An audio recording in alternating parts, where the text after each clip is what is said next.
नमस्कार मित्रांनो, तर माझे नाव अंकुश आणि भावाची रेसिपी या चॅनलमध्ये तुमच्या सर्वांचं स्वागत आहे। तर आज आपण या ठिकाणी एक साऊथ इंडियन डिश पाहणार आहोत। त्याला चित्रान्नम असे म्हणतात आणि आपण मराठीमध्ये त्याला तळलेला भात असे म्हणतो। तर ही रेसिपी तुम्ही खाल्लेली असेल, पण आज थोड्याशा वेगळ्या पद्धतीने मी बनवण्याचा प्रयत्न केलेला आहे।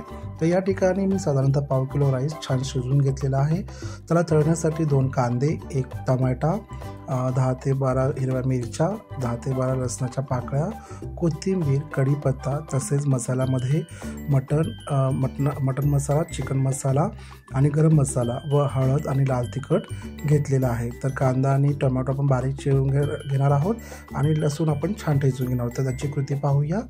तर एका पॅनमध्ये या ठिकाणी मी साधारणतः 3 चमचे तेल घेतलेलं आहे। या रेसिपीला थोडंसं तेल जास्त लागतं, तर जसं तुम्हाला पाहिजे त्याप्रमाणे तुम्ही तेल घेऊ शकता। तर तेल गरम झाल्यानंतर याच्यामध्ये आपण मोहरी टाकणार आहोत। जिरेचा उपयोग आपण करणार नाही। तर या ठिकाणी तेल गरम झालेलं आहे, तर मी या ठिकाणी साधारणतः अर्धा चमचा मोहरी घेतलेला आहे। मोहरी छान तडतडल्यानंतर आपण याच्यामध्ये ठेचलेला लसूण यामध्ये टाकत आहोत आणि लसूण छान असा थोडासा लालसर झाला की त्याच्यामध्ये लगेच आपण हिरव्या मिरच्या टाकणार आहोत। हिरव्या मिरच्या का आपण अगोदर टाकत आहोत, जेणेकरून त्याचा तिखटपणा जाईल व त्याला कुरकुरीतपणा येईल। तसेच आपण यामध्ये कढीपत्ता घेत आहोत। कढीपत्ता छान तडतडला की आपण त्याच्यामध्ये कांदा टाकणार आहोत।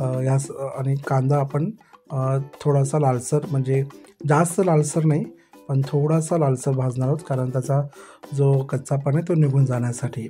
तसेच कांदा या ठिकाणी फ्राय होत असतानाच आपण याच्यामध्ये शेंगा घेणार आहोत। मी या ठिकाणी कच्च्या शेंगा वापरत आहे। तर कच्च्या शेंगा आपण या ठिकाणी घेत असताना आपण याला छान तळून घेऊयात, म्हणजेच भाजून घेऊयात तेलामध्ये। आणि याच्यानंतर मी याच्यामध्ये मसाला फ्राय होत असतानाच अर्धा चमचा हळद घेतलेली आहे। 1 चमचा मी या ठिकाणी मटन मसाला घेत आहे। तुमच्या चवीनुसार तुम्ही वापरू शकता। तर या ठिकाणी 1 चमचा मी चिकन मसाला घेतलेला आहे। तसंच या ठिकाणी मी अर्धा चमचा गरम मसाला वापरत आहे व चवीनुसार तुम्ही या ठिकाणी चटणी वापरू शकता, कारण हिरव्या मिरच्या आहेत। तर या ठिकाणी साधारणतः मी 2 चमचे चटणी घेतलेली आहे, लाल तिखट घेतलेलं आहे आणि आपण त्याला छान असं परतून घेऊया। आणि या ठिकाणी आपण बघू शकतो की परतून झालेलं आहे। तर त्याच्यामध्ये आपण टमाटे टाकणार आहोत आणि टमाटे आपण थोडेसे अर्धे कच्चे त्याच्यामध्ये ठेवणार आहोत। जास्त आपल्याला बॉईल करायचं नाही जास्त आपल्याला तळून घ्यायचं नाही तर थोडंसं टमाटे अर्धे कच्चेच आपण या ठिकाणी ठेवणार आहोत। आणि टमाटे अर्धे कच्चे झाल्यानंतर आपण या ठिकाणी शिजवून घेतलेला राईस छान मिक्स करून घेणार आहोत। या ठिकाणी आपण छान मिक्स करून घेतल्यानंतर याच्यावरनं थोडीशी कोथिंबीर आपण भरभरणार आहोत। तसेच आपण यामध्ये अर्धा लिंबू घेतलेला आहे, आपण हे वरनं पिळून घेऊया आणि छान मिक्स झाल्यानंतर हा राईस असा दिसतो।